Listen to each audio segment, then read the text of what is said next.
আসসালামু আলাইকুম রহমতুল্লাহ। গত ১৫-২০ দিন আগে আমাদের এক বড় ভাইয়ের জন্য গরু কিনতে গেলাম এক ফার্মে। ফার্মে গিয়ে ৪ টা ছাগল দেখলাম। ছাগলগুলো অনেক পছন্দ হইছে, দামেও কম ছিল।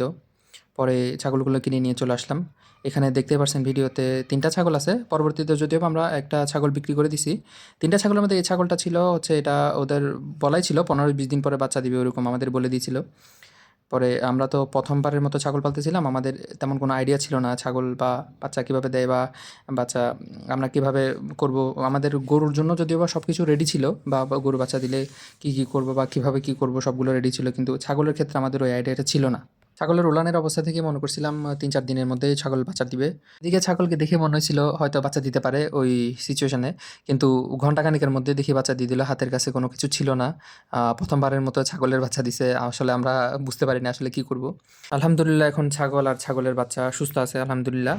আ যদিও একটা মাত্র বাচ্চা দিছে। আমরা আগে জানতাম যে ছাগল ২টা-৩টা করে বাচ্চা দেয়। কিন্তু আমরা দেখলাম আমাদের ফার্মে একটা করে একটা বাচ্চা দিল। আর আমরা ছাগলের জন্য আলাদা করে কোনো ঘর করি নাই। আমাদের হচ্ছে এই গরুর বাছুরগুলো রাখার জন্য যে আলাদা করে ঘর ছিল বা আলাদা করে যে জায়গা ছিল, ওই জায়গার মধ্যেই আসলে ছাগলগুলোকে রাখা হচ্ছে। আগে পরে ছাগলগুলো রাখবো কিনা তারও কোনো নিশ্চয়তা আসলে নাই।